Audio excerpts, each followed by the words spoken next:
उनकी बेटियों ने दिखा दिया कि सिर्फ कलम से नहीं, मैं अगर तलवार खाने के लिए गर्दन भी कलम करना पड़े, सीने पे भी चोट खाना पड़े, तो हम सीना सामने रखेंगे, पीठ नहीं दिखाएंगे। मैं आप सबों का भी शुक्रिया अदा करता हूँ, अपनी बेटी फौजिया राणा का भी शुक्रिया अदा करता हूँ कि उसने हमारे 153 जो कि नॉन अवेलेबल है। क्या एहतजाज करना जुर्म है? क्या प्रोटेस्ट करना जुर्म है? जी नहीं, ये कॉन्स्टिट्यूशनल राइट है, ये संवैधानिक अधिकार है। आप कहते हैं ना हम पढ़े लिखे नहीं है, हम सीए समझते नहीं है। हम बताना चाहते हैं कि भारतीय जनता पार्टी को पढ़ाई की जरूरत है, क्योंकि आपको नहीं मालूम कि ये संवैधानिक अधिकार है।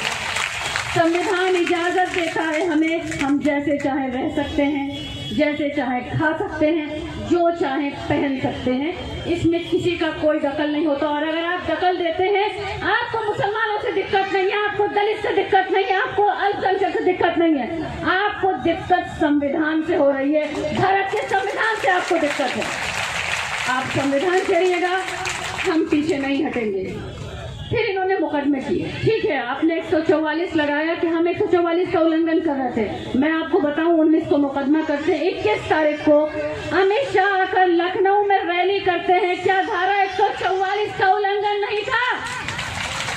कानून सबके लिए बराबर होता है, चाहे वो नेता हो, अभिनेता हो या प्रजा हो, कानून सबके लिए इक्वल होता है। तो जब हमारे ऊपर उल्लंघन था तो उल्लंघन तो आप भी कर रहे थे और आज की तारीख तक होता है। मुझे सबसे ज्यादा हैरत अगर होती है तो दिल्ली पुलिस पर होती है कि दिल्ली पुलिस आती है और मियाँ जी को बिहार से उठा के ले जाती है और मिश्रा छुट्टा सा बन के घुमा हुआ है। क्यों घूम रहा है मिश्रा?